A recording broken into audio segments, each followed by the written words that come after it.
If you take a perspective on your own 25 years, from Wham onwards, you look back with a certain almost wonder at the innocence and the possibilities of difference. Oh, my God, yeah. I mean, my God, because I feel so spoilt in a strange way, because I spent most of the early part of my career, because when I was in the midst of all that wonderful stuff going on in the middle of the 80s, where there were 4 or 5 groups competing in the charts for #1 internationally, you know, Culture Club, Frankie Goes to Hollywood, you know, Duran, and I looked at these people, and I used to feel a bit slighted that I hadn't been able to sit and nick ideas off of the Beatles and the Beach Boys and all the other people that nicked off ideas and backwards and forwards, you know, shamelessly, but still had their own thing, right? And the Beatles inspired one another. Yeah, and when you look at the background to a lot of the Beatles songs, and the Beatles were wonderful, they're nicking stuff from the absolutely, and doing riffs, really they're nicking riffs, actually. Riffs, they're nicking all sorts, yeah, and doing actually some of it really badly. And very obviously, you know, Pet Sounds, and the fact that really what they were trying to do at the beginning of the Beatles was actually their own version of Motown.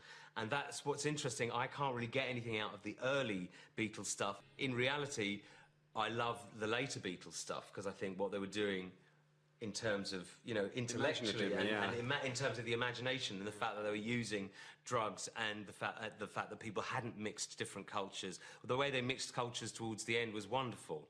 At the beginning, it doesn't really have that magic for me. But the Stones always has magic for me, because I understand that, you know, there's the R&B in it. Like Led Zeppelin. Led Zeppelin, my favourite group, but rock group of all time, because it's pure rock, but it sounds like people who know how to have sex. I hate to say it, but it's true. To me, I've always seen, and my music is right down there in the middle, but I've always seen R&B music as the music of sexual expression, and bad white rock music as the music of sexual frustration, you know, and it's quite interesting that I didn't take to rock because I was sexually frustrated for ages. I genuinely believed that I was unlucky not to have been born 10 years before. I had no idea how unlucky it would have been to be born 10 years later. My God, can you imagine? I mean, 10 years later, and I would not... I mean, the thing about being born when I was and being 17 when I was is that when I walked into record companies in 1981 or 80, for instance, because I wrote Careless Whisper with Andrew in 1980. And so 26 years ago, when I went into a record company with a 4-track demo that we'd made for 20 quid, and if you had enough gall to walk in without an appointment the way Andrew and I did, they liked that. You know, we'd go into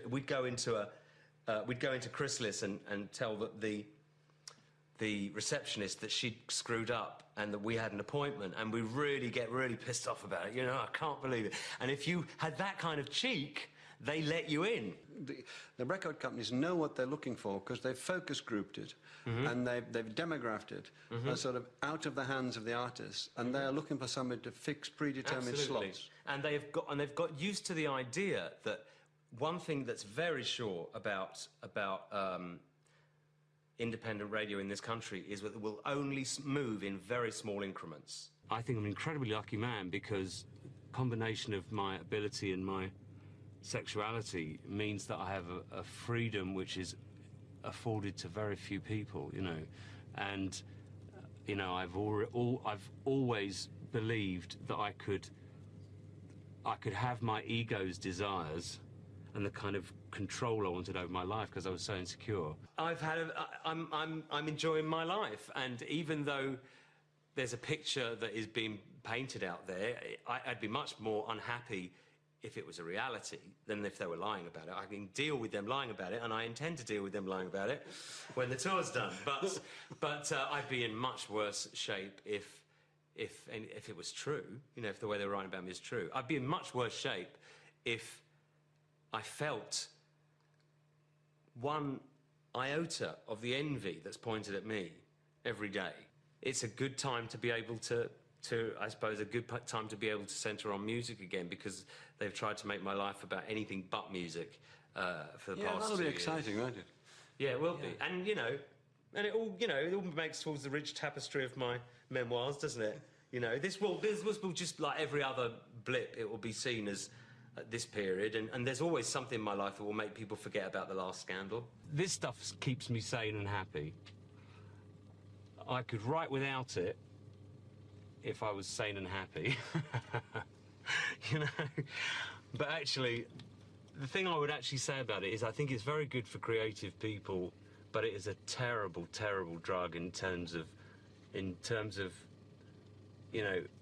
you've got to be in the right position in life to take it. You've got to have at least achieved most of your ambitions, because it chills you out to the degree that you could lose your ambition. So I would absolutely say, it's a great drug.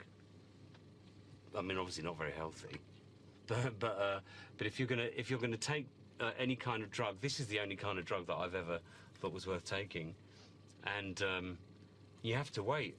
I mean, it never occurred to me to even take even this until I was about 22, 23, by which time, strangely enough, I'd achieved a lot of what I wanted to. Obviously not quite enough. But yeah, you just can't afford to smoke it if you've got anything to do, You've got anything to do at all, you're really being foolish.